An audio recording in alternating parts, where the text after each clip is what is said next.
Dude, holy shit. Long story short, In Nolan you trust. But the Odyssey is the legendary recounting of the story of Odysseus, the classic story, the Odyssey that we have heard in folklore and tales. It's one of the first stories ever told, period. And Christopher Nolan, one of the greatest storytellers of our time in terms of filmmaking, is now adapting it.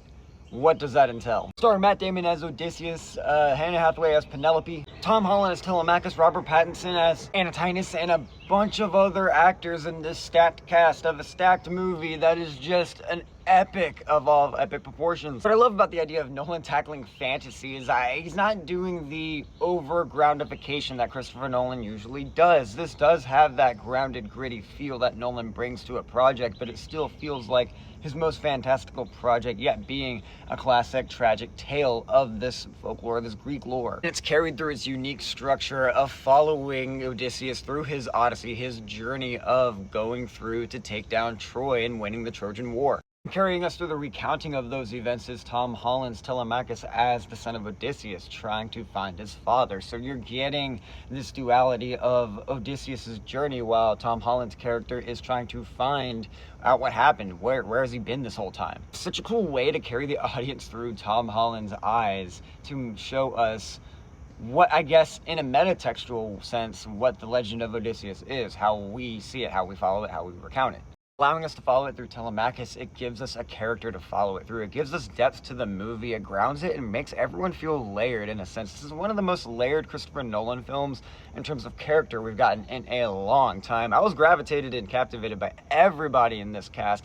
I thought everyone was pretty great. Admittedly, it took a minute to fall into John Leguizamo's role. He just felt for half a second out of place, but you fall into his performance as well. Everyone just kind of slowly falls into it. You can tell everyone felt lived in. You can tell they had a blast on set.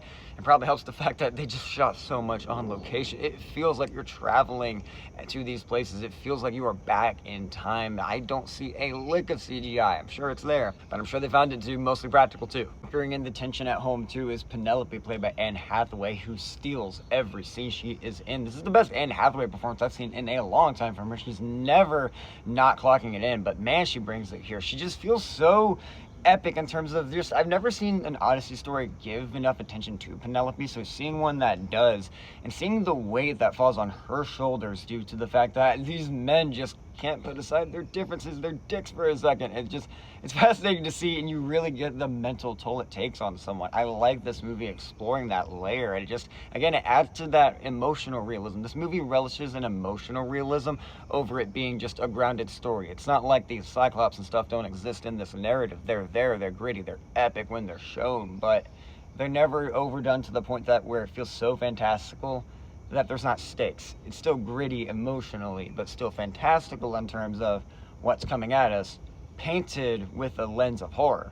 And Nolan tests himself. It's a horror movie at times. There are several horror sequences in this movie that have you gripped, and it made me want Nolan to make a horror movie immediately. There's so many moments where the magic element in this is tackled through the lens of the POV of Odysseus, so we're seeing it in a way that humans would see it. Fearful, afraid of it, almost something so otherworldly that you have trouble processing it, so you're seeing it through the eyes of these people, and that's how they were recounted as stories of gods and myth. It's such a cool way to visually illustrate that while still keeping your movie grounded.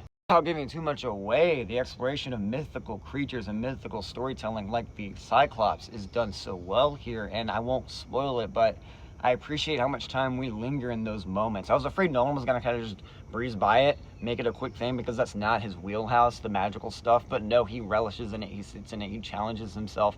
And not only that, he excels in it. We see several horror sequences, not only that, fantastical sequences that I have not seen done before in the way Nolan presents it. That goes to the fact that they probably shot so much of this on location, did so much of it in camera, that the actors felt like they needed to get in the moment. Sometimes it's probably not because they're acting, but because they're in the set feeling the wind on their face. It was damn near 3 hours. I didn't feel a lick of pacing. I really thought it was perfect pacing, because you're cutting between two characters that are captivating you. One being Telemachus, who is recounting the story, trying to find his father, while Odysseus is the boots on the ground, intense moments, the sequences that really have you on your feet, on the edge of your seat. You are sweating. There are moments where you just really feel in the shoes of Odysseus and the mental and physical toll it's taking on these men. I like that this movie relishes in that, because a lot of time when you're reading the story, it recounts it, but because it's a recounting, you don't always feel the weight of it as a kid just reading it in class. But when you actually look at the toll this can take on a human being physical body, the Trojan horse concept, the water they get stuck in, the battles they fight, like all of it is explored through such a gritty way that you really feel the weight of it all. Something I appreciate about the Odysseus side of this journey is that while it is very intense all the time, it does slow down. You do have your moments where Matt Damon's just allowed to act, because this dude, best Matt Damon performance I've seen in years. I feel like I'm saying that about everybody acting-wise in this movie, but everyone just brought it in a way I haven't seen in a while. Matt Damon had a tough ride to line with the character of Odysseus. He had to bring in a sympathetic side, but also showed the flawed, hubris side of him, the nature that got them on this quest to begin with, the stuff that Odysseus did to kind of propel this plot forward to make him feel like the gods are punishing him. In terms of the Odyssey, you don't really, or at least for me reading it growing up, I usually didn't really think too much about the time he got back. It was always mostly the Cyclops stuff you explore that you're captivated by as a child, but it's the stuff after he gets home that's fascinating to you as an adult, and this movie understands that as well. This being a story of following Odysseus through his punishment for breaking the laws of Zeus, it's great how we see the mental toll it takes on him, and I'm glad they relished in that enough to really feel it. At the center of it, it was still like a family drama, dealing with Telemachus, dealing with Penelope and her struggles. All of it works in tandem to tell this tale of tragedy. This moment in particular, towards the end, I was just emotionally welled up. I was crying. This movie got me there. It was captivating. I was waiting because for the first hour, 2 hours of it, I was having a blast. I was really into it. It was up there, 5 out of 5 territory. But then by the end, that last emotional bow at the end, dude, the way this movie tackles its themes regarding the fall of Troy and how topical it can be applied to today, while also being applicable to the characters within the story, is just, it's extraordinary, and it's something I'm going to remember from this year. Epic in character, but also just epic in scope and scale. The action in this is some of the best action we've seen in a Nolan movie in years. I'm so glad we've cleaned up the action in Nolan films, because everything's clear to see in this. Everything feels heavy, it feels intense. To mention the sound design had me flinching in the theater as if people were actually shooting arrows at me. Dude, the sound design in this made me feel like I was transported back. It is some of the best sound design I've heard in a movie in years. Again, how many times I'm going to say that in this review? In years of something. Best of something in cinema in years. Odyssey the movie. This one bumming side is that of all the cast and performances, they're all excellent. Admittedly, the one that didn't stand out to me as much was Tom Holland. Not that he's bad in the movie, but because there's just so much around him. It almost feels like just because there's so many veteran actors around him that he just falls short compared to the rest, not because of him, but because of just the role his character is supposed to be in this. Without giving too much away, being a mantle picker-upper in a way, it's fascinating how his character toes the line in the story, and where he comes in as a force to be, I guess, more prominent. It's going to be vague if you don't know the story of the Odyssey necessarily, but if you don't, then I don't judge. Go see this movie. Currently one of the most epic versions I've seen of it. What I love so much about the Odyssey is that it's living proof and point that Christopher Nolan still challenges himself. This movie has such a reverence for mythology and the fantastical in a way I've never seen with a Nolan movie, but it still retained the heart of what we love about Christopher Nolan to begin with.